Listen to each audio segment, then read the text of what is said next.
Dubai বাহরান বিভিন্ন স্থানে এই মহাপুর শিক্ষা প্রভুপাদের ইচ্ছা পূরণ করে চলেছেন গুরু মহারাজের নির্দেশক্রমে। তা আমাদের 10 নম্বর ভান্ডার গাছা, তাই তো? তা আমাদের আজকে বড় সৌভাগ্য, আমরা প্রত্যেক বছরই দীপদান অনুষ্ঠান এখানে আমরা আসি।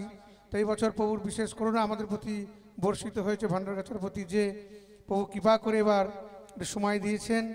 তো প্রভু এখানে এসেছেন। আমরা সাধু চিনতে হয় ভক্ত, শুদ্ধ ভক্ত চিন্তা তার কথার মাধ্যম দিয়ে। তো প্রভুর শ্রীমুখ থেকে আপনারা হরিকথা শ্রবণ করলে বুঝতে পারবেন যে আমরা সত্যি এই যে দুর্লভ মনুষ্য জীবন লাভ করেছি তার উদ্দেশ্য কি সুন্দরভাবে তিনি ব্যাখ্যা দিয়ে আলোচনা করবেন। তো আমাদের বড় সৌভাগ্য যে তিনি কৃপা করে আমাদের এখানে এসছেন। তাই আমরা 3 বার হরিবোল বলে প্রভুকে স্বাগত জানাবো। সবাই বলুন হরিবোল, হরিবোল, হরিবোল। আর একটা কথা, সবার কাছে মোবাইল আছে, তাই না? আছে কি না? এরকম কেউ আছেন যে মোবাইল নেই? সবার কাছে মোবাইল আছে। এই হরি কথার মাঝে যদি মোবাইলটা ডিস্টার্ব না করে আপনাকে বা পাশাপাশি কাউকে, সেই জন্য দয়া করে সবার কাছে আমার বিনম্র প্রার্থনা, আপনারা মোবাইলটাকে সাইলেন্ট করে বা ফ্লাইট মোড করে রাখবেন, যাতে হরিকথার মাঝে কারোর ডিস্টার্ব না হয়। কারণ হরিকথার মাঝে অন্যের ডিস্টার্ব হওয়ার একটা বড় অপরাধ। সেই জন্য আপনার কাছে প্রার্থনা, আপনাদের কাছে আপনারা সকলে মোবাইলটা সাইলেন্ট করে রাখবেন। হরে কৃষ্ণ। জয় পূজ্যপাদ পদ্মনাথ প্রভু কি, শিল প্রভুপাদ কি, গৌর প্রেমানন্দে। হরে কৃষ্ণ। ব্যাসটা কমিয়ে দাও এটা। হরে কৃষ্ণ বাড়াতে।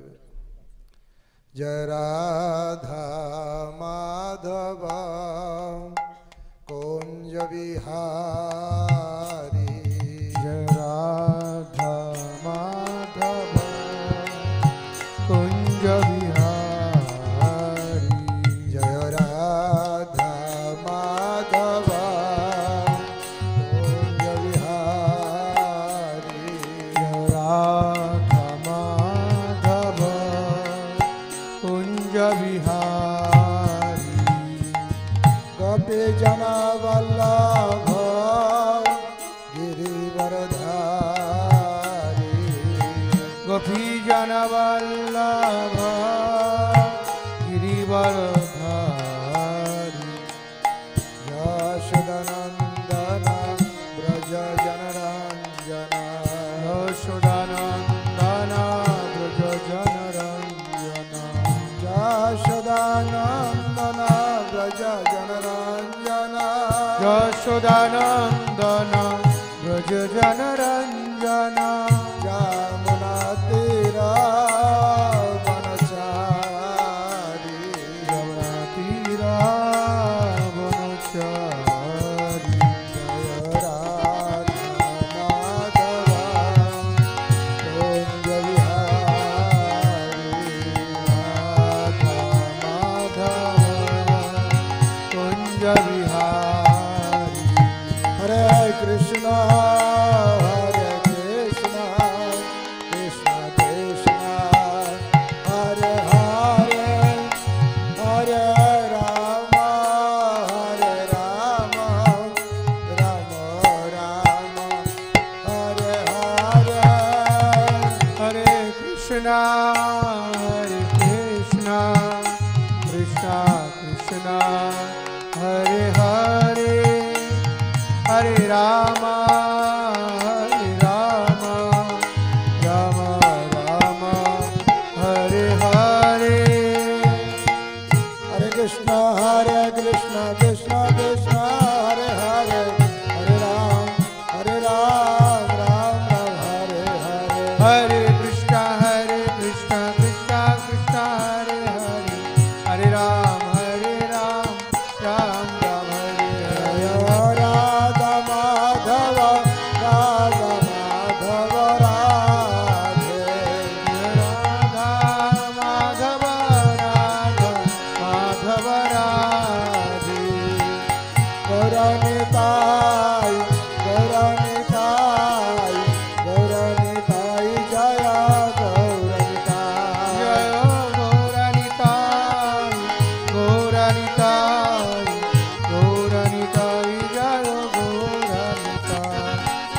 प्रभुपद जय प्रभुपद जगद्गुरु श्रील प्रभुपद, जय प्रभुपद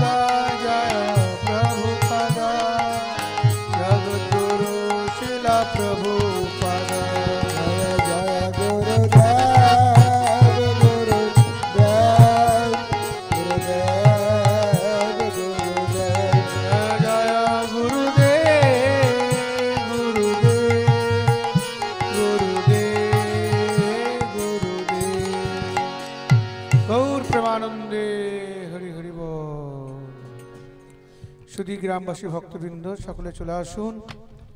আমাদের এখন হরিকথা। হরে কৃষ্ণ। হরে কৃষ্ণ হরে কৃষ্ণ হরে কৃষ্ণ কৃষ্ণ কৃষ্ণ হরে হরে হরে রাম রাম রাম হরে হরে। এই মাইক্রোফোনটা সরিয়ে দাও, নিচে নামিয়ে দাও। হরে কৃষ্ণ কৃষ্ণ কৃষ্ণ হরে হরে হরে রাম রাম রাম হরে হরে। ওং অজ্ঞানতিমিরান্ধস্য জ্ঞানাঞ্জনশলাকয়া চক্ষুरुन्मीलितं येन तस्मै श्रीगुरवे नमः। नमो ओं विष्णुपदाय कृष्णपृष्ठाय भूतले श्रीमते जयपताका स्वामिनिति नामिने। नमो आचार्यपदाय निताय कृपाप्रदायिने गौरकथा धामोदाय नगरग्रामोतारिणे। नमो ओं विष्णुपदाय कृष्णपृष्ठाय भूतले श्रीमते भक्तिवेदांत स्वामिनिति नामिने। नमस्ते सरस्वती देवे गौरवाणी प्रचारिणे निर्विशेष शून्यवादी पाश्चात्य देशतारिणे। वाञ्छाकल्पतरुभ्यश्च कृपा सिन्धुभ्येव च पतितानां पावनेभ्यो वैष्णवेभ्यो नमो नमः।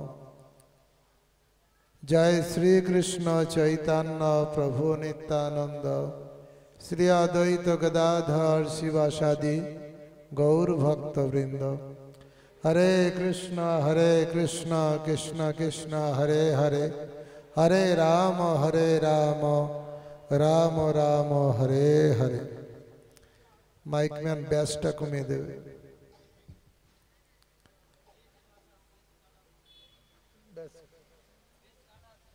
তাহলে হচ্ছে ইকোটা কমে দাও। হরে কৃষ্ণ, ঠিক আছে। হরে কৃষ্ণ কৃষ্ণ কৃষ্ণ হরে হরে হরে রাম রাম রাম হরে হরে। তা আজ আমরা হাওড়া জেলার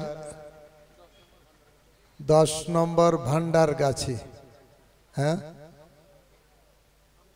আমতা থানার আন্ডারে 10 নম্বর ভান্ডারগাছিতে আমরা উপস্থিত হয়েছি। এখানে অনেক নামহট্টের ভক্তবৃন্দ আছেন, দীক্ষিত ভক্ত, আশ্রিত ভক্তবৃন্দ আছেন। আমরা দুপুরের দিকে ইস্কন ডোমজুর মন্দিরে অনেক ভক্তর দীক্ষা ইন্টারভিউ নেওয়া হয়েছে। এর আগে আমরা হাওড়া জেলায় রাধানগরে, সেখানেও আমরা 90 অনেক ভক্তের ইন্টারভিউ নেওয়া হয়েছে দীক্ষার জন্য। আজকে ডোমজুরেও নেওয়া হয়েছে। তাদের ভবিষ্যতে দীক্ষা হবে, দীক্ষার জন্য তারা অনুমোদন লাভ করেছে। তারপরে আমরা এখানে চলে এসেছি 10 নম্বর ভান্ডারগাছায় চলে এসেছি। এসে অনেক ভক্তবৃন্দকে দর্শন করার সৌভাগ্য লাভ হলো।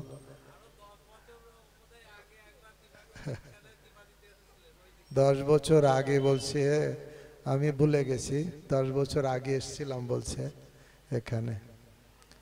তা 10 বছর পর পর আসবো।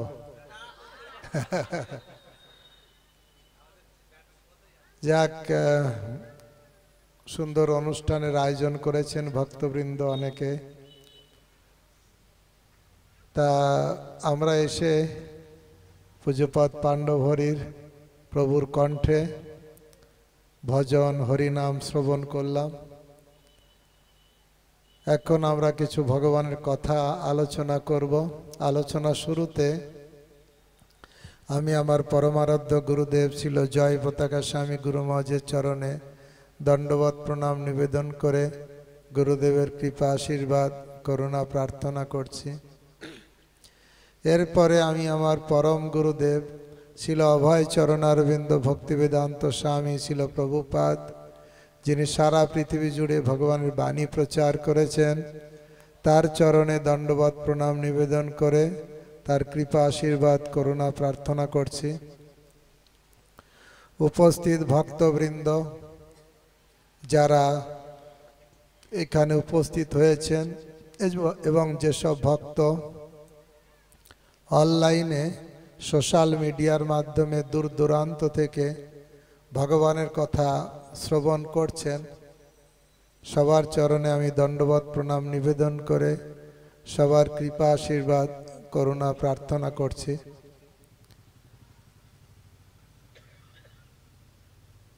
ডিসেম্বরের 1 তারিখ হচ্ছে গীতা জয়ন্তী। আমাদের হাওড়া জেলা ভক্তদের জন্য ইস্কন ডোমজুর মন্দিরে বড় অনুষ্ঠানের আয়োজন করা হয়েছে। 700 শ্লোক পাঠ করা হবে, ভক্তরা সেখানে উপস্থিত থাকবে। কারণ গীতা জয়ন্তী খুব শুভ তিথি, যে তিথিতে ভগবান কৃষ্ণ অর্জুনকে লক্ষ্য করে জগৎবাসীকে গীতার জ্ঞান দিয়েছিলেন। এই গীতার জ্ঞান জগতের জন্য কতটা দরকারি বোঝা যাবে গীতা পাঠ করার ফলে। কেউ যদি গীতা পাঠ করে তাহলে সহজেই সে বুঝতে পারে এই গীতার জ্ঞান এই সমাজের জন্য কতটা দরকারি। আপনারা জানলে অবাক হয়ে যাবেন, এই ভগবদ গীতার বাণী ইস্কনের যিনি প্রতিষ্ঠাতা আচার্য ছিল অভয় চরণারবিন্দ ভক্তিবেদান্ত স্বামী ছিল প্রভুপাদ, তিনি এই গীতার বাণী ভারতবর্ষ থেকে 7 সমুদ্র 13 নদী পাড়ি দিয়ে সারা পৃথিবীর মানুষের কাছে এই গীতার বাণী পৌঁছে দিয়েছেন। আর সারা পৃথিবীর মানুষ উপলব্ধি করতে পারছে গীতার জ্ঞান কত দরকারি। ছিল প্রভুপাদ যখন লন্ডনে গিয়েছিলেন, তখন লন্ডনের রিপোর্টার সাংবাদিক ছিল প্রভুপাদকে জিজ্ঞাসা করেছিলেন, স্বামীজি আপনি কি জন্য এসেছেন? কিছু ভিক্ষা করার জন্য, কিছু কালেকশন করার জন্য? ভারতবর্ষ থেকে অনেক সাধুরা আসেন, কিছু কালেকশন করে টাকা পয়সা ভিক্ষা করেন, তারপরে চলে যায়। আপনি কি সেই জন্য এসেছেন? ছিল প্রভুপাদ বললেন, না, আমি কিছু নিতে আসিনি। কোথায় মাইক ম্যান? আবার ইকো বাড়ছে। এখানে দিয়েছ ফিডব্যাকে? হরে কৃষ্ণ, হরে কৃষ্ণ। ঠিক আছে, এবার ঠিক। ছিল প্রভুপাদ যখন লন্ডনে গিয়েছেন, সাংবাদিক জিজ্ঞাসা করলেন, আপনি কি ভিক্ষা করতে এসেছেন, কিছু নিতে এসেছেন? ছিল প্রভুপাদ বললেন, না, আমি কিছু নিতে আসিনি, আমি কিছু দিতে এসেছি। লন্ডনের সাংবাদিক বললেন, আপনি ভারতবর্ষ থেকে এসেছেন, কি দেবেন? ভারতবর্ষে আমরা 200 বছর ধরে শাসন করেছি। ভারতে যা যা মূল্যবান জিনিস সব আমরা নিয়ে চলে এসেছি। দেখুন আমাদের মিউজিয়ামে সব সাজানো আছে। আমি যখন লন্ডনে গিয়েছিলাম, আমি এই ব্রিটিশ মিউজিয়ামে আমি গিয়েছিলাম, দেখলাম ভারতবর্ষ থেকে নিয়ে যাওয়া বিভিন্ন মূল্যবান বস্তু। এখনো মনে আছে কোহিনূর, যেটা খুব মুকুট, বড় একটা মুকুট, সোনার মুকুট, যা ভারতবর্ষ লেখা আছে ফ্রম ইন্ডিয়া।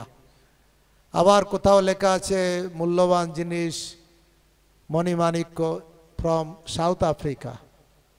কারণ ব্রিটিশরা একসময় সারা পৃথিবী শাসন করত, এই জন্য বলা হতো ব্রিটিশের সূর্য অস্ত যায় না, অর্থাৎ তাদের শাসনকালীন জায়গায় কোথাও না কোথাও সূর্য সবসময় উদয় থাকে।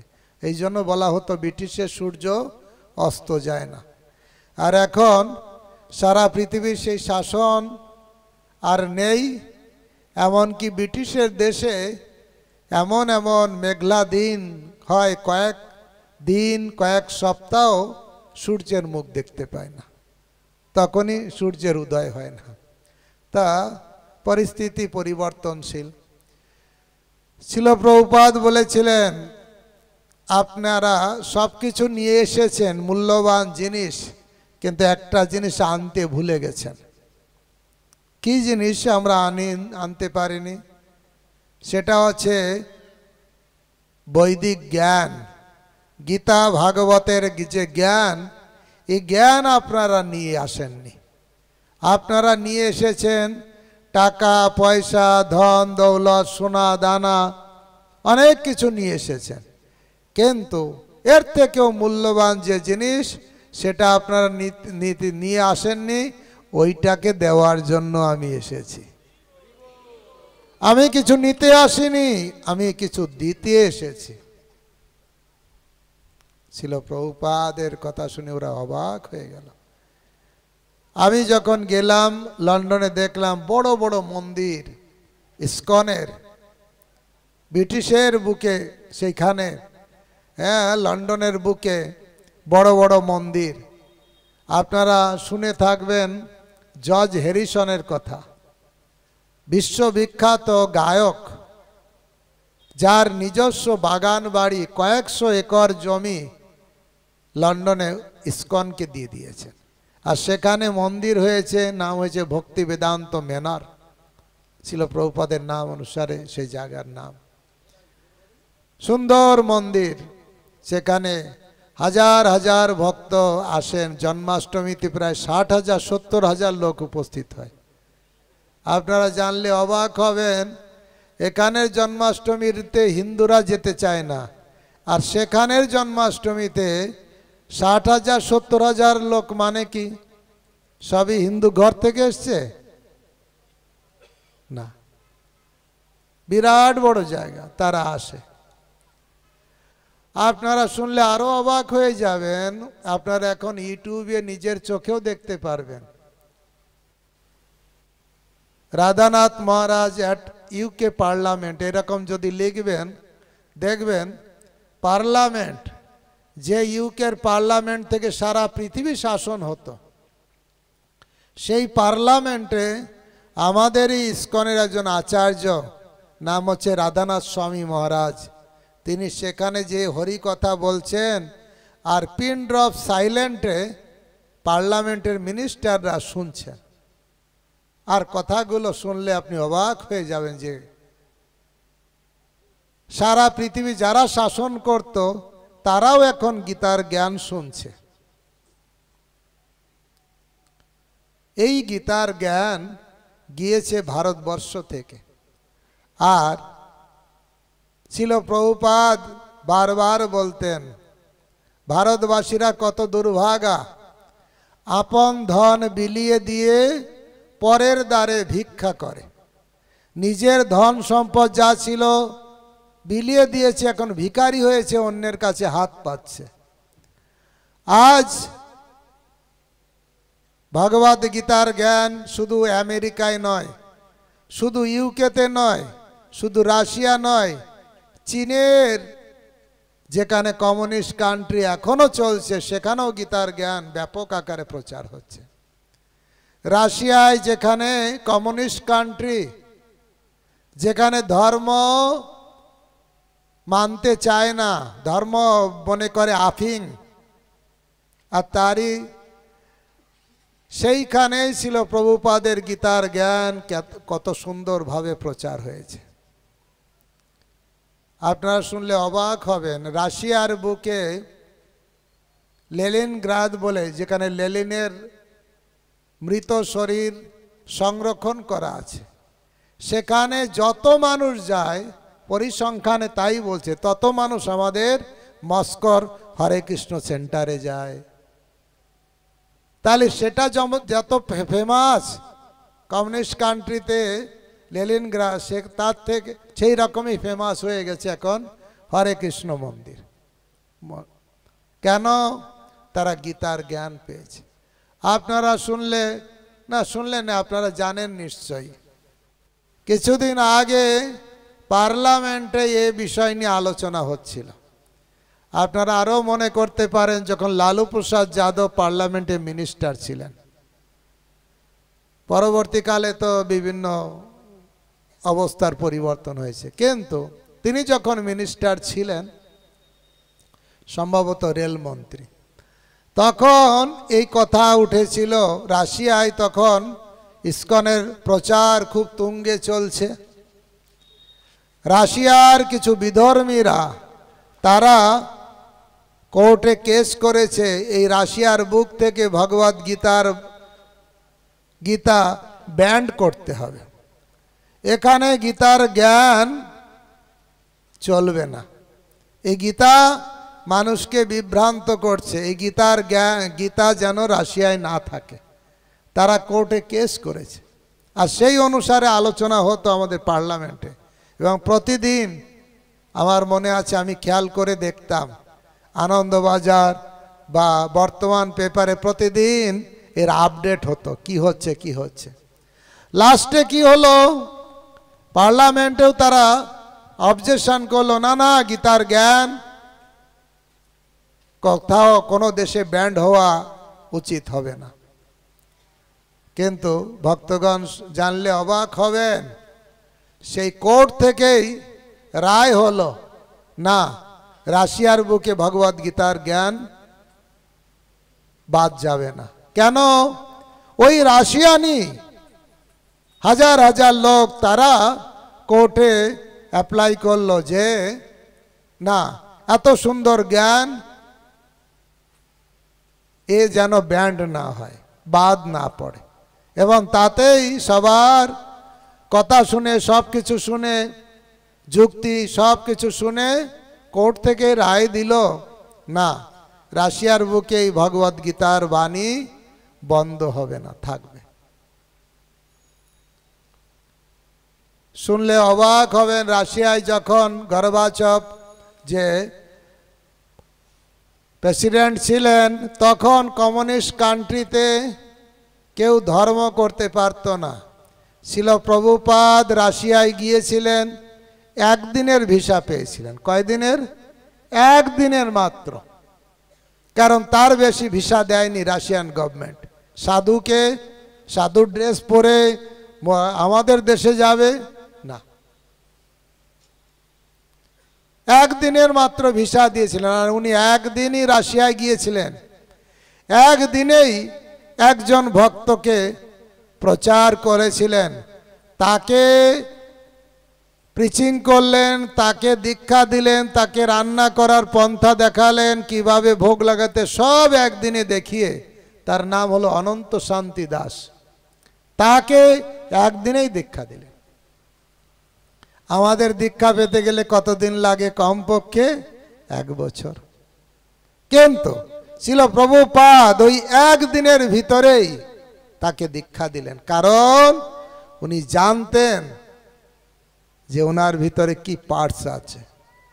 যেমন সাধারণত হরিনাম দীক্ষা হয়, ব্রাহ্মণ দীক্ষা হয়, তারপরে সন্ন্যাস দীক্ষা হয়, কিন্তু ভক্তিচারু স্বামী গুরু মহারাজের অল্প দিনের ভিতরেই সন্ন্যাস দীক্ষা, যেটা সন্ন্যাস নিতে গেলে কত কঠিন। কিন্তু শিল প্রভুপাদ দেখেছিলেন ভক্তিচারু স্বামী মহারাজের ভিতরে এক বিশেষ পাওয়ার আছে, তাই উনি অল্প দিনের ভিতরেই তাকে সন্ন্যাস দিয়েছিলেন। ঠিক সেরকম শিল প্রভুপাদ বুঝতে পেরেছিলেন এই অনন্ত শান্তি রাশিয়ার বুকে, এই রাশিয়ান যে যুবক, তার ভিতরে বুঝতে পেরে তাকে প্রিচিং করলেন, তাকে দীক্ষা দিলেন, তাকে ভোগ লাগানোর মন্ত্রতন্ত্র সব দিলেন। আর কি বলেছিলেন জানেন? বলেছিলেন, এ আমার রাশিয়ার বুকে রেখে যাওয়া অগ্নি স্ফুলিঙ্গ, কোনো একটা অগ্নি স্ফুলিঙ্গ, ছোট্ট একটা স্ফুলিঙ্গ যদি এই পর্দায় পড়বে, কি হবে? পুরো প্যান্ডেল জ্বলে যাবে। তা বলছে, আমার রেখে যাওয়া এই অগ্নি স্ফুলিঙ্গ এ পুরো রাশিয়াকে জ্বালিয়ে দেবে। আর তাই হলো। তিনি কত কষ্ট করে এই ভগবদ গীতা বিভিন্ন জায়গায় লুকিয়ে লুকিয়ে, কেউ হয়তো বাজার করে যাচ্ছে, তার ব্যাগে একটা পিছন থেকে ব্যাগে ঢুকে দিলেন, পয়সা করার চিন্তা নেই, কিন্তু গীতার জ্ঞান, তারা কত কষ্ট করে গীতার জ্ঞান প্রচার করেছে আপনারা জানলে অবাক হবেন। আর মনে রাখবেন, এই গীতার জ্ঞান গিয়েছে ভারতবর্ষ থেকে, আমাদের বাড়ির কাছ থেকে। যে গীতাকে আমরা নেগলেক্ট করি, যে গীতাকে আমরা বুঝতে পারি না, যে গীতার জ্ঞান আমরা মনে করি mythology, MA BA PhD doctorate হলো, সমস্ত রচনা বলি, অমুক রচনা বলি, তমুক রচনা বলি পড়ে মাথা ভর্তি, কিন্তু গীতার কথা বললে বলে না, পড়ার সময় নেই, ওই কেন পড়ব। এ হচ্ছে ভারতবর্ষের অনেকেই বলে। কিন্তু সেই গীতা কত কষ্ট করে জীবনের ঝুঁকি নিয়ে এখানে লুকিয়ে লুকিয়ে কারো বাড়িতে ঢুকিয়ে দিতেন। ওরা যখন পড়তো অবাক হয়ে যেত, কত বই পড়েছি জীবনে, গীতার ভিতরে যে জ্ঞান আছে অদ্ভুত। আর এইভাবে করে করে লুকিয়ে লুকিয়ে প্রচার করে করে এটা কি হলো, হরে কৃষ্ণ দল শুরু হয়ে গেল। আর কেজিবিরা কারা, যারা পুলিশ, তারা দেখতে লাগলো, আরে হরে কৃষ্ণ দল এত বাড়ছে কি করে, লুকিয়ে লুকিয়ে দেখা যাচ্ছে কোথাও হরিনাম হচ্ছে, ই হচ্ছে। আর তাদেরকে ধরে ধরে সবাইকে ধরে ধরে জেলে ঢোকাতে লাগলো। কেন? অপরাধ কি? হরিনাম করেছে। হরিদাস ঠাকুর হরিনাম করেছিলেন, তার শাস্তি দিয়েছিলেন। কি শাস্তি? 22 বাজারে বেত্রাঘাত করে তাকে মৃত্যু। সে 5000 বছর আগে, 500 বছর আগে আমরা এই কাহিনী শুনেছি, কিন্তু মাত্র 20-30 বছর আগে, 40 বছর আগের কাহিনী এটা, যেখানে রাশিয়ায় কত কষ্ট তাদের দিয়েছে, তাদের জেলখানায় নির্মমভাবে অত্যাচার করেছে।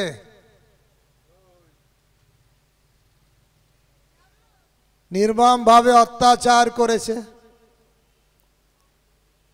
আর তাদের জেলে ঢুকিয়ে দিয়ে কষ্ট দিয়েছে। তবুও তারা হরিনাম ছাড়েনি, গীতার জ্ঞান তারা ছাড়েনি। আপনারা শুনলে অবাক হবেন, একজন মাতাজি ছিলেন গর্ভবতী ভক্ত, নাম ছিল প্রেমাবতী দেবী দাসী। কি নাম? প্রেমাবতী দেবী দাসী। তিনি গর্ভবতী ছিলেন, সেই অবস্থায় হরে কৃষ্ণ করার অপরাধে জেলখানায় ঢুকেছে। আর জেলের ভিতরে তার যখন সন্তান হয়েছে, কন্যা সন্তান, সঙ্গে সঙ্গে তাকে, বাচ্চাকে মায়ের কাছ থেকে সরিয়ে দিয়েছে। কোন মা সন্তান থেকে দূরে থাকতে পারে? তাকে একটা শর্ত দেয়া হলো। কি শর্ত? তুমি যদি হরে কৃষ্ণ ছেড়ে দাও, তাহলে তোমার বাচ্চাকে আবার কোলে দেয়া হবে। এইরকম শর্তে কে, আমরা হলে কোন দিকে যেতাম? সন্তান চাই, পরে হরে কৃষ্ণ দেখব। কিন্তু প্রেমাবতী দেবী দাসী বলেন, না, আমি এই কথা বলতে পারবো না। উনি সন্তান নিলেন না, কি নিলেন? হরে কৃষ্ণ নিলেন। হরি বল। কত জীবনের। হরিদাস ঠাকুরকে যখন হরিনাম ছাড়তে বলেছেন, কি বলেছিলেন জানেন? খণ্ড খণ্ড হয় দেহ, যায় যদি প্রাণ, তবুও বদনে না ছাড়িব হরি নাম। আমার দেহ যদি খণ্ড খণ্ড হয়ে যায়, প্রাণ যদি চলে যায়, তবুও আমি হরিনাম ছাড়ব না, এই গীতার জ্ঞান ছাড়ব না। এমন ভাবে অত্যাচার হয়েছিল প্রথম দিকে। তারপরে আরো একজন ভক্ত ছিলেন, তাকে এমন ছেলে রেখেছিল স্যাঁতসেঁতে জায়গা, থেকে থেকে তার দুরারোগ্য ব্যাধি হয়ে যায়। ভক্তগণ এটা মনে করবেন না আষাঢ়ি গল্প, দাদু দিদিমাকে ভুলানোর গল্প নয়, এটা বাস্তব সত্য। কেউ যদি বিশ্বাস না করে সেটা আলাদা কথা, প্র্যাকটিক্যাল। বেশি দিন আগের কথাও নয়, 500 বছর আগের কথাও নয়, মাত্র 40-50 বছর আগের কথা, তো 50 বছর হবে না, 30 থেকে 40 বছরের ভিতরে আর একজন ভক্ত ছিলেন, নাম ছিল শচীসুত দাস। কি নাম ছিল? শচীসুত দাস। তাকে স্যাঁতস্যাঁতে জায়গায় রাখা হয়েছিল, আর সেখানে থেকে থেকে তার দুরারোগ্য ব্যাধি হয়ে যায়। যখন দুরারোগ্য ব্যাধি হয় তখন এমন অবস্থা হয়তো আর কিছুদিন থাকলেও মারা যাবে। দেখুন, এই রকম দেখে ওই কেজিবি যারা পুলিশ, তাদেরও পর্যন্ত করুণা হলো। তারা এসে কি বলল, আমরা তো গভর্নমেন্টের চাকর, আমরা ছাড়তে চাইলেও ছাড়তে পারবো না, কিন্তু তোমার এত কষ্ট, তুমি হয়তো মারা যাবে, তাই তুমি শুধু একটু কথার কথা বলো, কথার কথা শুধু একবার বলো, আমি হরে কৃষ্ণ ছেড়ে দিলাম, সঙ্গে সঙ্গে তোমাকে আমরা বাইরে বের করে দেব। কারণ বাইরে গিয়ে অন্তত তুমি কিছুদিন থাকলে বেঁচে যাবে, জীবন মৃত্যুর সঙ্গে এখন তোমার লড়াই চলছে, তাই তুমি শুধু একটু মুখ দিয়ে উচ্চারণ করো, আমি হরে কৃষ্ণ ছেড়ে দিলাম, তোমাকে বাইরে বের করে দেব। আর তুমি সেখান থেকে সুস্থ হলে আবার তারপরে যদি আবার হরে কৃষ্ণ করো না, আবার জেলখানায় ঢুকাবো, কিন্তু তুমি তো জীবনে বেঁচে যাবে, কিন্তু এখানে যদি আর কিছুদিন থাকো তুমি তো মারা যাবে। এ কথা বলতে কি আর কষ্ট, কিন্তু কষ্ট যারা ভক্ত মুখ থেকে এই উচ্চারণও করতে পারবে না। শচীসুত প্রভু ভারতীয় লোক নয়, রাশিয়ার জন্মগ্রহণ করা রাশিয়ান লোক, যারা কমিউনিস্ট নিষ্ঠেই প্রভাবিত ছিল, তারা কত ভগবানের প্রতি এত নিষ্ঠাপরায়ণ হলো যে বলল, না আমি মুখ থেকে এরকম খারাপ কথা উচ্চারণ করতে পারবো না, আমার প্রাণ চলে যায়, আমি তো দেহ নই, আমি আত্মা। আমরা কত গীতার জ্ঞান পড়ি, 2য় অধ্যায় দেহস্মি যথা দেহে কৌমারণ যৌবনন জরা, সব তত্ত্ব আছে, কিন্তু উপলব্ধি কত জনের আছে। কিন্তু উনি বললেন, আমার দেহ নষ্ট হলে কি হবে, আমি আর একটা দেহ পাবো, আমার আত্মা তো কেউ নষ্ট করতে পারবে না।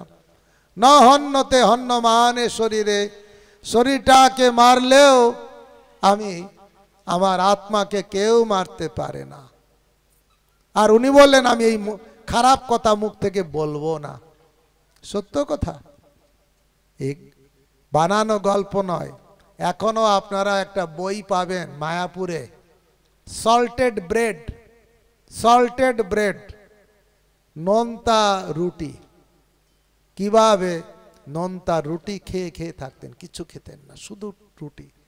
জপমালা আউট করে দেওয়া হয়েছিল, এই এই রুটি দিয়ে গলে গিয়ে কি বলে ভিজিয়ে ওটাকে গোল করে কি বলে গুটির মতন করে ওইটাকে 108টা করে ওইটা দিয়ে জপ করতো জেলের ভিতরে। ভারতীয় লোক নয়, মহাপ্রভুর পার্শ্বদ ছিল তাই নয়, তারা প্রভুপাদের কৃপা পেয়ে এমন ডেডিকেশন। আর আমরা ভারতবাসী, শুনুন তার পরের কথা। এই শচীসুত দাস তো বের হলেন না, ওই কথা বলে বের হতে চাইলেন না, না। আর ঠিক 4-5 দিনের মাথায় তিনি মারা গেলেন, মারা গেলেন। তবুও বলতে চাইলেন না, কথার কথাও বলতে চাইলেন না, আমি হরিনাম ত্যাগ করব। ভক্তগণ, এই ডেডিকেশন কোথা থেকে এসেছে?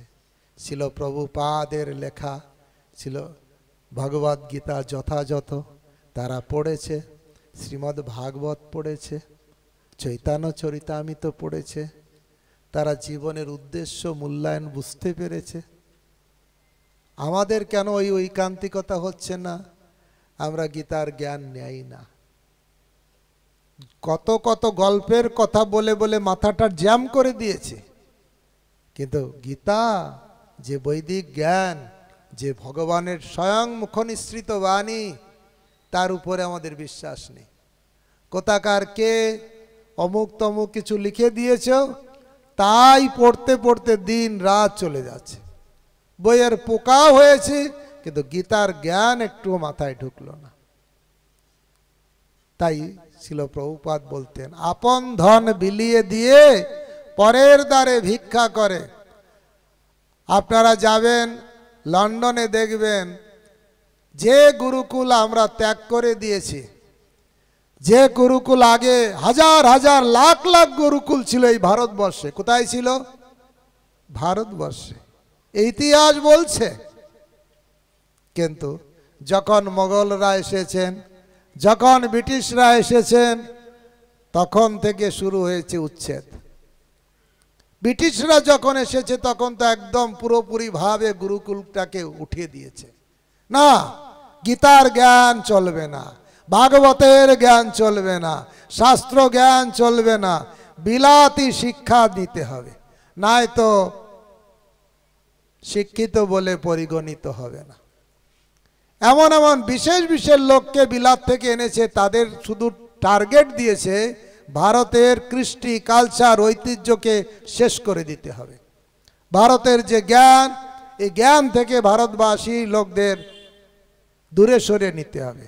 বিলাতি শিক্ষা, সেই শিক্ষা, আর সেই শিক্ষা পড়ে পড়ে আমরা বড় পণ্ডিত বলে নিজেকে মনে করি।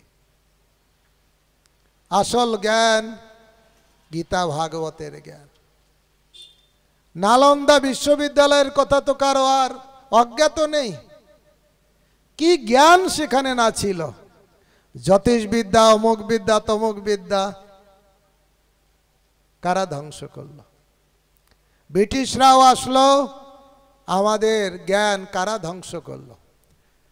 দুর্ভাগ্যবশত ব্রিটিশরা আসলো, গুরুকুল সব বাতিল করলো, আধুনিক শিক্ষা বিলাতি শিক্ষা করলো, মানুষকে সেই বিলাতি শিক্ষায় দিল। প্যান্ট কোট শার্ট পরো, বিলাতি কালচার ফলো করো, বৈদিক কালচার বাদ দাও, ধুতি পাঞ্জাবি নাই, প্যান্ট কোট পরো, অমুক তমুক নাই, সব কিছু ছিল। প্রভুপাদ এই গীতা ভাগবতের জ্ঞান আজ America, Russia, France, German, Italy সব জায়গায় প্রচার করলেন। আপনারা ইউটিউবে দেখবেন সেখানকার মাতাজিরা শাড়ি পরছে, সিঁদুর পরছে, সেখানকার প্রভুরা ধুতি পাঞ্জাবি পরছে, যেটা আমরা ত্যাগ করে দিচ্ছি। আমাদের কৃষ্টি কালচার, ব্রিটিশরা তো আমাদের শিক্ষাটাকে বাদ দেওয়ার পন্থা করলো, আর সেই জন্য তারা পার্লামেন্টে তারা তারা আইনও পাশ করে নিল যে ব্রিটিশের ইউনিভার্সিটিতে না পড়লে কাউকে শিক্ষিত বলে পরিগণিত হবে না, করা হবে না। আর তাই বাধ্য হয়ে যারা যুবকরা তারা সব গুরুকুল বাদ দিয়ে তারা ব্রিটিশের ইউনিভার্সিটিতে পড়তে লাগলো। কিন্তু 200 বছর শাসন করে ব্রিটিশরা ভারত থেকে পালিয়েছে। সৌভাগ্যক্রমে ব্রিটিশরা ভারত থেকে পালিয়েছে। দুর্ভাগ্য হচ্ছে এই ব্রিটিশরা চলে গেছে, কিন্তু ব্রিটিশের আত্মাগুলো সব এখনো আছে এখানে, আছে বলেই তো সেই ব্রিটিশের শিক্ষা এখনো চলছে। অ্যারিস্টোক্রেট ফ্যামিলি মানে ইংলিশ মিডিয়ামে ছেলে মেয়েকে পাঠাতে হবে। মাকে বলবে মাম, ওই যে মমি হয় না, মরে গেলে মমি করে রাখে সেই মাম। আর বাবাকে বলতে হবে ড্যাড, মানে ডেড বডি। এই শিক্ষা হচ্ছে, যদি বলে মাকে মাম বলে, বাবাকে ডেড বলে, তাহলে বলে এই তো এটা এডুকেটেড ছেলে মেয়ে। এই হচ্ছে আমাদের কালচার। ভক্তগণ, গীতা ভগবানকে বাদ দিলাম আর কুশিক্ষায়, অন্য জড় শিক্ষায়, কুশিক্ষা নয় জড় শিক্ষায় আমরা শিক্ষিত হয়ে আমরা নিজেকে বড় অভিমানগ্রস্ত করি। আপনারা শুনলে অবাক হবেন, এই ব্রিটিশের সময়ে বড় বড় শিক্ষিত ব্যক্তি যারা ছিলেন, নবীনচন্দ্র সেন, ঈশ্বরচন্দ্র গুপ্ত, কেদারনাথ দত্ত, তার ভিতরে অন্যতম ছিলেন এই কেদারনাথ দত্ত। তিনি তখনকার সময় নদিয়া জেলার ডেপুটি ম্যাজিস্ট্রেট ছিলেন, নদিয়া জেলার ডেপুটি ম্যাজিস্ট্রেট ছিলেন। আর তিনি লিখলেন, জড়বিদ্যা যত মায়ার বৈভব, তোমার ভজনে বাধা, মহাজন্মিয়া অনিত্য সংসারে জীবকে করয়ে গাধা। সেই গাধা হয়ে সংসারের বোঝা বহিনু অনেক কালো, বার্ধক্যে এখন শকতির অভাবে কিছু নাহি লাগে ভালো। জড়বিদ্যা অহংকার বাড়াবে, জড় জগৎ সম্পর্কে জ্ঞান দেবে, কিন্তু আত্মতত্ত্ব সম্পর্কে জ্ঞান দেবে না। আমি কে, কোথা থেকে এসেছি, মৃত্যুর পরে যাব কোথায়? আপনারা ভক্তি কেদারনাথ বাবুর কথা বললাম, মাত্র 150 বছর আগের কথা। ব্রিটিশের শাসনকালের সময় নদিয়া জেলার ডেপুটি ম্যাজিস্ট্রেট ছিলেন, তারই এই উক্তি। আর একটু পিছনে যান, 500 বছর আগের কথা। বাংলার নবাব কে ছিলেন? হোসেন শাহ। তারই 2 জন মন্ত্রী ছিলেন, দবির খাস, সাকর মল্লিক, রূপ গোস্বামী, সনাতন গোস্বামী। এই সনাতন গোস্বামী ছিলেন প্রধানমন্ত্রী। কার আন্ডারে? নবাবের আন্ডারে প্রধানমন্ত্রী ছিলেন। ইলেক্টেড না, ভোট করে মন্ত্রী হয়নি। এখন তো ভোটের নামে অনেক কিছু হয়, সেটা আমি আর বলছি না, আপনারা ভালো জানেন। জোর করে কিছু করে মন্ত্রী হয়নি, হয়েছেন নবাব সিলেক্ট করেছে তোমাকে মন্ত্রী হতে হবে। তাহলে কত যোগ্য ব্যক্তি। কিন্তু উনি মন্ত্রিত্ব পদ ছিলেন, কত টাকা দিতেন, কত নিজের মতন, নিজের যেমন প্যালেস ছিল, সনাতন গোস্বামী সাকর মল্লিককে ওই রকম বড় প্যালেস করে দিয়েছিলেন। কিন্তু একদিন দেখলেন মন্ত্রী আর রাজপ্রাসাদে আসছে না। খবর শুনলেন তার শরীর অসুস্থ, বৈদ্য পাঠালেন, যাও, মন্ত্রীর শরীর অসুস্থ। বৈদ্য এসে বলল, নবাব ওনার তো কোনো অসুস্থ না। নবাব নিজে চলে আসলেন, এসে কি দেখলেন? এই সনাতন গোস্বামী, যিনি মন্ত্রিত্ব ছেড়ে দিয়ে ঘরে বসে কি করছেন, সেই রাজ দরবারে না গিয়ে ঘরে বসে 8-10 জন ভক্তকে নিয়ে ভাগবত পড়ছে। কি পড়ছে? ভাগবত পড়ছে। এ আষাঢ়ি গল্প না, সত্য ঘটনা। হয় উনি বোকা, অথবা আমরা যারা পড়ি না তারাই বোকা। 2 জন তো বোকা হবে না। তো দেখুন, সেই সনাতন গোস্বামী ভাগবত পড়ছে। নবাব এসে বললে, কই আমার কবিরাজ আসলো, সে বলল তোমার কোনো অসুস্থ নেই, তুমি কেন রাজ দরবারে যাচ্ছ না, কি হয়েছে? বলছে, নবাব আমার দ্বারা আর রাজকার্য হবে না। কত লোক আছে যারা করতে চায়, তাদেরকে দিয়ে করান, আমি আর করব না। দেখুন, অত বড় পদ, যে পদ পাওয়ার জন্য মানুষ কত ছুটাছুটি করে, আর সেই পদ উনি হেলায় একদম তুচ্ছবৎ ত্যাগ করে দিয়েছে।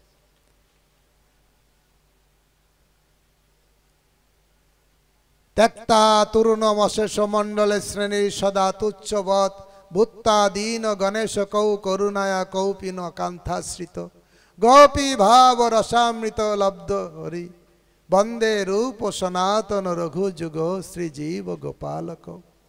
ষড় গোস্বামীর বন্দনা করতে যে শ্রীনিবাস আচার্য বলছেন, ত্যক্তা তরুণম অশেষ মণ্ডলে শ্রেণীর সদা তুচ্ছবৎ, বিরাট বিরাট ঐশ্বর্য যে তুচ্ছবৎ পরিত্যাগ করেছে।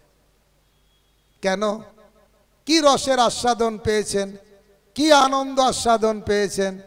তিনি নিজে তার কৃষ্ণ লীলা স্তবে লিখছেন, মদৈক বন্ধু মন নিস্তারক, মদ মহাধন, মদ গুরু। আমার গুরু, আমার মহাধন, আমার নিস্তারকারী, আমার একমাত্র অবলম্বন এই শ্রীমদ্ ভাগবতম। কৃপা করে আমার কণ্ঠে স্ফূর্তি লাভ। তাহলে মন্ত্রিত্ব পদ ছেড়ে দিয়ে ভাগবত পড়ছে।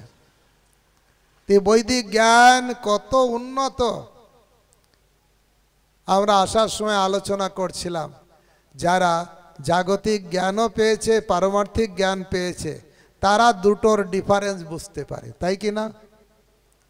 কেউ যদি দুটো পুকুরে স্নান করে, কোন পুকুরের জল বেশি ঠান্ডা বুঝতে পারে কি পারে না? আর কেউ যদি একটা পুকুরেই স্নান করে তাহলে ভাবলো তো এইটাই মনে হয় সব থেকে ভালো, কিন্তু দুটো পুকুরে স্নান করলে বুঝতে পারবে কোন জল কত ভালো, তাই কি না? তা যারা এই জন মহান আচার্য, এরা জাগতিক জীবনে ভক্তি বিনোদ ঠাকুর, এই সনাতন গোস্বামী, এনারা এত বড় পণ্ডিত ছিলেন, আরবি ফার্সি ভাষাতেও দখল ছিল, সংস্কৃত ভাষাতে তো ছিল, বাংলায় তো জ্ঞান ছিল, এমনকি আরবি ফার্সি ভাষায়ও বড় জ্ঞানী ছিলেন, কিন্তু ভাগবতের আশ্রয় সব কিছু ত্যাগ করে। এ হচ্ছে বৈদিক জ্ঞানের প্রাধান্য। এই সনাতন গোস্বামী যখন সব কিছু পরিত্যাগ করে মহাপ্রভুর কাছে গিয়েছেন, তখন মহাপ্রভুকে বলছেন, মহাপ্রভু আমাকে জাগতিক লোক সবাই বড় পণ্ডিত বলে জানে, কিন্তু আমি তো মূর্খ নাম্বার 1, আমি আসলে জানি না কে আমি, কেন মোর যারে তাপত্রয়, ইহা নাহি জানি মোর কইছে হিত হয়। আমি কে, কোথা থেকে এসেছি, মৃত্যুর পরে যাব কোথায়, আমি জানি না। আমরা অনেক সময় উদাহরণ, আমরা না, ছিল প্রভুপাদ উদাহরণ দিয়েছে, সেই কথা আমরা অনেক সময় বলি। কি বলে, একজন বড় বাবু, কলকাতার বড় হাই এডুকেটেড বড় বাবু গ্রামে এসেছে, আর একটা নদী পার হচ্ছে। পার হওয়ার সময় মাঝিকে জিজ্ঞাসা করে, আরে মাঝি, এই নৌকা নিয়ে পারাপার করিস, জানিস জোয়ার ভাটা কেন হয়? তো জাগতিক পণ্ডিত একটু দেখাচ্ছে, মূর্খ মাঝি তো লেখাপড়া শিখনে, জানে, তাই জিজ্ঞাসা করছে, জানিস মাঝি জোয়ার ভাটা কেন হয়? মাঝি কাউমাউ করছে, আমি তো মূর্খ, বাবা গরিব ছিল, কোনোদিন স্কুল কলেজে পড়াইনি, আমি তো কিছু জানি না। মূর্খ, তোর জীবন লেখাপড়া শিখলে না, তোর জীবন 4 আনাই বৃথা। বলো তাই তো, আর কি করব, 4 আনাই বৃথা। আবার যেতে যেতে আবারও প্রশ্ন করছে, সূর্য কেন উদয় হয় অস্ত যায় জানিস তো? বাবু প্রশ্ন করছেন, আমার তো লজ্জা লাগছে, আমি তো কিছুই জানি না। মূর্খ মাঝি, তোর জীবন 8 আনাই বৃথা। কত আনা বৃথা? 50% বৃথা। বলে আর কি করব, তাই আর কিছু করার নেই, কিছু মনে করবেন না, লেখাপড়া তো শিখিনি।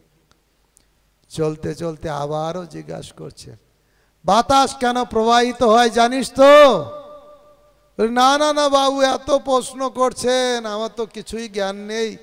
মূর্খ মাঝি, তোর জীবন 12 আনাই বৃথা, 75% বৃথা।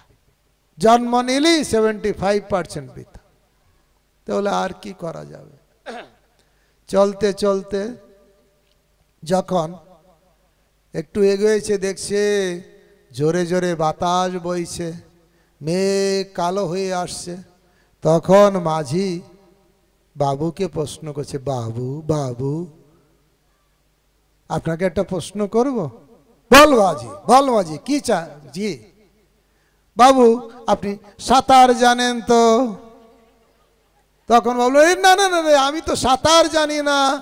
বাবু এত কিছু জানেন, MA BA PhD, physics chemistry biology, কত কিছু জানেন, কত বড় মাথা আপনার, আর এইটুকু জানেন না কি করে সাঁতার কাটতে হয়? বলি না রে না, আমি তো সাঁতার জানি না। ওই দেখুন, এই যে মেঘ কালো হয়েছে, জোরে জোরে বাতাস বইছে, একটু পরেই মনে হয় ঝড় নামবে, আর ঝড় নামলে আমার তো ছোট্ট নৌকা টুপ করে ডুবে যাবে। আমি এত কিছু জানি না, কিন্তু আমি একটা জিনিস জানি, সাঁতার জানি। আমি আপনার মতন অত বড় মাথা নয়, আর অত কিছু আমি জানি না, কিন্তু আমি একটা জিনিস জানি। কি জানি? সাঁতার।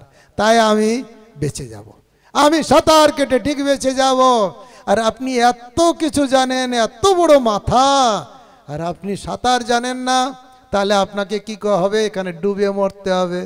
তাহলে আপনার জীবন কত আনা বৃথা সাঁতার না জানার ফলে? 16 আনায় 100% বৃথা। এই উদাহরণ দিয়েছিল প্রভুপাদ। বলতেন, এই জগতে আমরা অনেক কোয়ালিটির অধিকারী হলাম, অনেক বিদ্যা পাণ্ডিত্য জ্ঞান বুদ্ধি অত কিছু হলো, কিন্তু ভব নদী পার হয়ে যাওয়ার পন্থা জানলাম না। তাহলে কি হবে? এত কিছু জানার পরেও জানিয়া শুনিয়া বিষ খাইন, জেনে শুনে বিষ খাওয়ার মতন হলো, মরতে হবে। তাই আমাদের আচার্যরা গাইছেন, কে যাবে ভাই ভব সিন্ধু পার, ধন্য কলিযুগের চৈতন্য অবতার। আমারও গৌরাঙ্গের ঘাটে অদান খেওয়া বয়, জড় অন্ধ আতুর বধির পার হয়। হরিনামের নৌকাখানি শ্রীগুরু কাণ্ডারি, সংকীর্তন করো আল দুবাহু পসারি। সব জীব হইল পার প্রেমের বাতাসে। কোন বাতাসে পার হলো? কামের বাতাসে না প্রেমের বাতাসে? এই জড় জগতে দেখবেন সব জায়গায় কামের হাতছানি, সব জায়গায় রাস্তাঘাটে যাবেন সব জায়গায় হোর্ডিং মেয়ে ছেলের ছবি, সব জায়গায় যাবেন আপনাকে কামনা জাগ্রত করিয়ে দেবে, সব জায়গায় আপনাকে টেনে জগতে রাখার চেষ্টা। সব জায়গায় গাড়ি করুন বাড়ি করুন, আরো সুন্দর বাড়ি, ও মরিতে চাই না আমি সুন্দর ভুবনে, মানবের মাঝে আমি বাঁচিবারে চাই, এই দেশেতে জন্ম আমার এই দেশেতেই মরি। সব জায়গায় আপনাকে টানবে এই জড় জগতেই থাকুন, আর আমি ভালো করে ডান্ডা মারব। মায়া বলে তুমি থাকো, আমি ভালো করে তোমাকে পিটানি দেব। মায়ার বসে যাচ্ছ ভেসে, খাচ্ছ হাবু ডুবু ভাই। মায়া মানে কি? যা নয় তাই হচ্ছে মায়া। মায়ার হাত থেকে কি করে উদ্ধার পাব? জ্ঞানের আলো। কোন জ্ঞান? স্কুল কলেজ ইউনিভার্সিটিতে গিয়ে সেই জ্ঞান পাওয়া যাবে না। শাস্ত্রে বলছে সেই জ্ঞান পেতে গেলে সদ্গুরুর কাছে যেতে হয়। তদ বিজ্ঞানার্থাং স্বগুরু মে ভাবি গচ্ছেত। আপনারা শুনে অবাক হবেন, অর্জুন অত বড় যোদ্ধা, তার ধনুষ টঙ্কারে পৃথিবী কম্পমান হতো কি না? এত বড় যোদ্ধা, কিন্তু যখন যুদ্ধক্ষেত্রে অবতীর্ণ হয়েছেন, সামনে নিজের আত্মীয় স্বজনকে দেখেছেন, হাত থেকে গান্ডি খসে পড়ছে, মুখ শুকিয়ে আসছে, অঙ্গ জ্বালা করছে, বলেছে না বিষাদ যোগ। বিষাদ যোগ মানে বিষাদগ্রস্ত হয়েছে, কি করব বুঝতে পারছে না, যুদ্ধ করব কি করব না। তাই এই কিংকর্ত বিমূঢ় অবস্থায় কি করলেন জানেন? অর্জুন কি করলেন? কৃষ্ণের কাছে শরণাগত হলেন, এসে বললেন শিষ্যস্তে মাম সাধিমাম তং প্রপন্নম কার্পণ্য দোষ অবহত স্বভাব পিচ্ছামি তং ধর্ম সংমূঢ়তেতা। শিষ্যস্তে অং সাধিমাং তং প্রপন্নম, আমি আপনার শিষ্য হলাম, দয়া করে আপনি আমাকে উপদেশ দিন। এই সংসার যুদ্ধক্ষেত্রে সবাই আমরা কিংকর্তা বিমূঢ়, আর জ্ঞান লাভের জন্য সাধুর কাছে যেতে হবে, ভগবদ গীতার আশ্রয় গ্রহণ করতে হবে। বেশি দিন আগের কথা নয়, মহাত্মা গান্ধী ছিলেন, উনি সবসময় ভগবদ গীতার সঙ্গে রাখতেন। নিজে বলছেন যখনই আমি সমস্যায় পড়ি ভগবদ গীতা আমাকে রাস্তা দেখিয়ে দেয়। সংসারের সমস্ত সমস্যার সমাধান একমাত্র ভগবদ গীতা। অনেক বই পড়ে মাথাটা ভর্তি করলেও সমস্যা সমাধান হবে না। যদি আপনি গীতার আশ্রয় গ্রহণ করবেন দেখবেন সহজভাবে আপনি বুঝতে পারছেন। মায়ামুগ্ধ জীবের নাই শত কৃষ্ণ স্মৃতি জ্ঞান, জীবের কৃপায় কৃষ্ণ কইল বেদ পুরাণ। আমরা মায়াবদ্ধ হয়ে আছি, কি করা কর্তব্য আমরা জানি না। তাই ভগবান কৃপা করে আমাদের জন্য বৈদিক শাস্ত্র দিয়েছে। দেখুন সবাই যারা হিন্দু ভগবানের ভক্তি করে, কেউ পূর্বমুখী, কেউ উত্তরমুখী, কেউ দক্ষিণমুখী বা পশ্চিমমুখী, কেউ সকালে করে, কেউ দুপুরে করে, কেউ রাত্রে করে, কিছু না কিছু করে ভগবানের জন্য, করে কি করে না? কিন্তু কি করা উচিত অনেকেই জানে না। যেমন আপনার বাড়িতে এক আত্মীয় এসেছে, তাকে আপনি খুব সেবা করতে চান, আপনি কিচেনে দৌড়ে গেলেন, রান্না বান্না করে তাকে খেতে ডাকলেন। খেতে ডেকে যখন সার্ভিস করলেন, অন্যের পরে যখন ছোলার ডাল দিলেন, বলে এই আমি তো জীবনে কোনোদিন ছোলার ডালই খাইনি, আমি মুগ ডাল পছন্দ করি। বাদ পড়ে গেল। আপনি খুব শ্রদ্ধা করে ভক্তি করে তার জন্য রান্না করলেন, কিন্তু কি রান্না করেছেন? মুগ ডাল না রান্না করে কি রান্না করলেন? ছোলার ডাল। ভালো। তারপরে আপনি কচুর সবজি করলেন, খেতে দিলেন, বলে এই আমার তো অ্যালার্জির সমস্যা, আমি তো কচু খাই না। কি বাদ পড়ে গেল? আপনি ভালো শ্রদ্ধা করে তার সেবা করার জন্যই রান্না করেছেন, কিন্তু কোথায় ভুল হয়ে গেল? উনি যেটা পছন্দ করেন না সেটাই রান্না হয়ে গেছে। কেন রান্না হয়েছে? আপনি যদি আগে রান্না করার আগে তাকে জিজ্ঞাসা করতেন, ভাই বা বন্ধু তোমার জন্য রান্না করব, তুমি কি সবজি খেতে ভালোবাসো, কি ডাল খেতে ভালোবাসো, সে বলে দিত, আর সেই অনুসারে করলে আপনি খাওয়ার সময় সে খুশি হতো, আপনিও খুশি হতেন, তাই কি না? ঠিক সেরকম আমরা ভগবানের জন্য কিছু করতে চাই, কিন্তু আমরা জানি না কি করব, কিভাবে করব, কখন করব, কোন ভাবে করব। এই জন্য আগে ভগবানকে জিজ্ঞাসা করতে হবে, ভগবান আমি তোমার ভক্ত হতে চাই, তোমার জন্য আমি কি করতে পারি? তখন ভগবান উত্তর দেবেন। আপনারা প্রশ্ন করবেন, কই ভগবান কোথায়? 5000 বছর আগে কৃষ্ণ এসেছিলেন, চলে গেছে। 500 বছর আগে গৌরাঙ্গ এসেছিলেন, উনিও চলে গেছেন। কার কাছে জিজ্ঞাসা করব? সেই জন্য ভগবান এই ভগবত গীতা দিয়েছেন। গীতার কাছে আপনি যা প্রশ্ন করবেন সব উত্তর পাবেন। গীতা হচ্ছে এমন এক জ্ঞান, সবার প্রশ্নের সব উত্তর ওখানে আছে। কেন? অর্জুন নিজের জন্য অত প্রশ্ন দরকার নেই, কিন্তু সবার হয়ে প্রশ্ন করেছেন। দেখবেন প্রশ্ন আর উত্তর, এটাই তো গীতার জ্ঞান। অর্জুন প্রশ্ন করেছেন, উত্তর দিচ্ছেন কে? কৃষ্ণ। অর্জুন সবার হয়ে প্রশ্ন করেছেন। ব্যাপারটা হচ্ছে এইরকমই,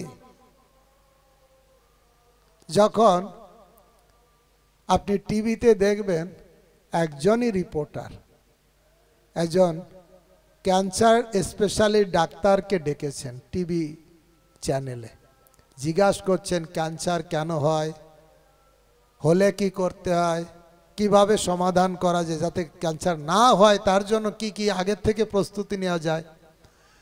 ক্যান্সারের ডাক্তার সব উত্তর দিয়েছেন। পরের দিন ওই রিপোর্টার আবার একজন হার্ট স্পেশালিস্ট ডাক্তারকে ডেকেছেন, তাকে বলছেন হার্ট অ্যাটাক কেন হয়, যাতে না হয় আগের থেকে কি করলে হার্ট অ্যাটাক হবে না, হঠাৎ যদি হয়ে যায় তখন ইমিডিয়েটলি কি করা দরকার। হার্টের ব্যাপার নিয়ে হার্ট স্পেশালিস্ট ডাক্তারকে সব রকম প্রশ্ন করছে ওই রিপোর্টার। পরের দিন ওই রিপোর্টার আর একজন ইএনটি স্পেশালিস্টকে, নাক কান গলার ডাক্তারকে ডেকেছে, নাক কান গলার কি কি রোগ হয়, কেন হয়, হলে কি করতে হয় সব বলছে। একজন ব্যক্তি প্রতিদিন ওই টিভি চ্যানেল দেখছে, তখন তিনি প্রশ্ন করছেন, বলছেন আরে এই রিপোর্টারের ক্যান্সার হয়েছে, হার্ট অ্যাটাক হয়েছে, ইএনটি রোগ হয়েছে, তাহলে লোকটা বেঁচে আছে কি করে? আসলে কি রিপোর্টারের হয়েছে? না, রিপোর্টার যা উনি সবার হয়ে প্রশ্ন করছেন, কারণ কেউ হার্টের রোগী হলে উত্তর পাবে, কেউ ক্যান্সারের রোগী হলে উত্তর পাবে, কেউ ইএনটির সমস্যা হলে ওখান থেকে উত্তর পাবে। ঠিক অর্জুনও জগৎবাসী সবার জন্য বিভিন্ন অ্যাঙ্গেল থেকে প্রশ্ন করেছেন, যাতে আমাদের সমস্ত সমস্যার সমাধান হতে পারে। তাই সমস্ত সমস্যার সমাধান একটাই, সে হচ্ছে ভগবদ গীতা। তাই আমি যেটা বলছিলাম, রাশিয়ায় গীতা ব্যান্ড হলো না, কিন্তু কারা সপক্ষে এত যুক্তি দিল? রাশিয়ান লোকরা। কেন কোর্টে যে তারা বলল না গীতা রাখতে হবে? কারণ তারা গীতা পড়েছে। আর আমরাও অনেক হিন্দু হয়ে গীতা পড়ি না, এই হচ্ছে আমাদের দুর্ভাগ্য। একটা মুসলমান পাড়ায় যাবেন, 10টা বাড়িতে জিজ্ঞাসা করবেন কোরআন আছে, কোরআন আছে, কোরআন আছে, কি বলবে? হ্যাঁ বলবে না না বলবে? কেউ হ্যাঁ কেউ না বলবে। 10 বাড়ি কি বলবে? আবার হিন্দু 10টা বাড়িতে যে জিজ্ঞাসা করুন গীতা আছে, গীতা আছে, বলে গীতা কি? আবার কোনো বাড়িতে বলে হ্যাঁ আছে। তখন আমরা যদি জিজ্ঞাসা করি মা গীতা আছে, গীতাটা পড়েছেন? বলছে না বাবা, ওই যে লাল শালু কাপড়ে দিয়ে ঠাকুর ঘরে রেখে দিয়েছে। কেন রেখে দিয়েছেন মা গীতাটা? ওই যে শ্বশুর শাশুড়ি মরার মতন হয়েছে না, হিন্দু শাস্ত্রে আছে মরার সময় বুকে একটা গীতা দিতে হয়, ওই জন্য গীতাটা রেখেছে। তাহলে হিন্দুর বাড়ির গীতা কি মরার জন্য না বাঁচার জন্য? গীতার মাধ্যমে অর্জুন মরেছিল না বেঁচেছিল? ও আবার শক্তি পেয়েছিল। গীতার জ্ঞান যখন পেলেন লাস্টে কি বললেন? নষ্ট মোহ স্মৃতির লব্ধা। নষ্ট মোহ, আমার মোহ নষ্ট হয়ে গেছে, স্মৃতি লব্ধা তৎপ্রসাদাৎ করিষ্যে বচনম তব। এখন আপনি যা বলবেন আমি তাই করব। আবার শক্তি পেয়েছি। ভক্তগণ, আমরা দুর্বল, কিন্তু শক্তি কোথায় পাবো? সংসার যুদ্ধক্ষেত্রে সবাই আমরা দুর্বল, আমরা সৈনিক, আমরা দুর্বল হয়ে গেছি। কিন্তু গীতার জ্ঞান যদি অর্জুন যেমন পেয়েছিল গীতার জ্ঞান, আবার যুদ্ধে লেগে গেছিল, আমরাও সংসার যুদ্ধে আমরা বিজয়ী হব যদি গীতার জ্ঞান পাব। দুর্যোধন গীতার জ্ঞান পেয়েছিল না, অর্জুন পেয়েছিল, জিতল কে?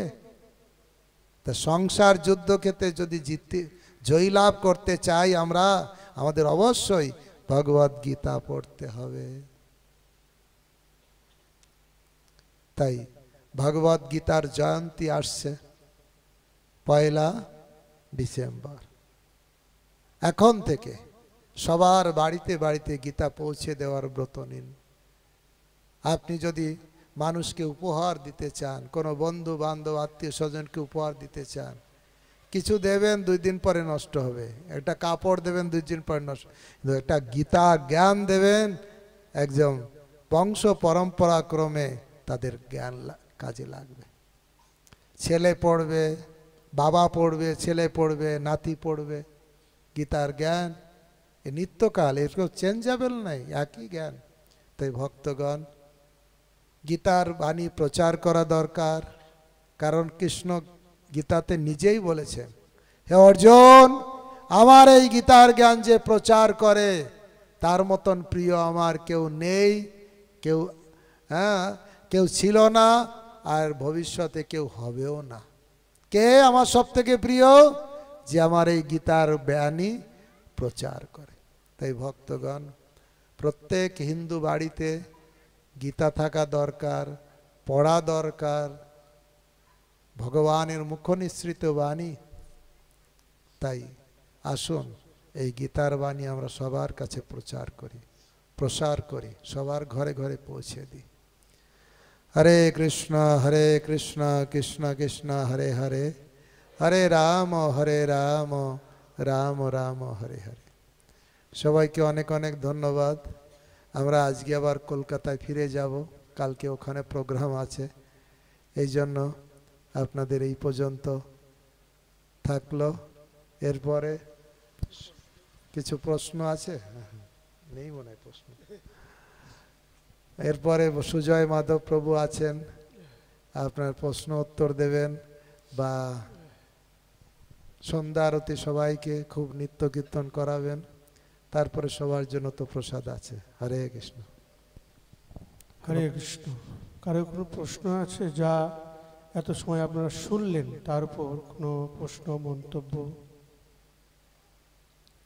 মাতাজি, প্রভুজি, কারো যা এতক্ষণ আপনারা শ্রবণ করলেন সবাই গীতা পড়েন, এখন চেষ্টা করবেন এই গীতা জয়ন্তীর দিনে যাদের বাড়িতে গীতা নেই তাদের বাড়িতে পৌঁছে দেওয়া। আমি রাশিয়ার বুকের কথা বললাম, কত কষ্ট করে চুরি করে, ধরা পড়লে জেলে যেতে হবে, কেউ চুরি করে এর ওর ব্যাগে ঢুকিয়ে দিতে। আর আমরা যদি একটু চেষ্টা করে লোকদের বুঝিয়ে গীতার জ্ঞান দিই, গীতা পৌঁছে দিই, সবারই কিছু টার্গেট করা দরকার। এই হচ্ছে আসল উপকার। টাকা পয়সা ওষুধপত্র দিয়ে যে উপকার, তার থেকে অনেক গুণে শ্রেষ্ঠ উপকার গীতা পৌঁছে দেওয়া। হরে কৃষ্ণ। হরে কৃষ্ণ। জয় পূজ্যপাদ পদ্মমিত্র প্রভু কি।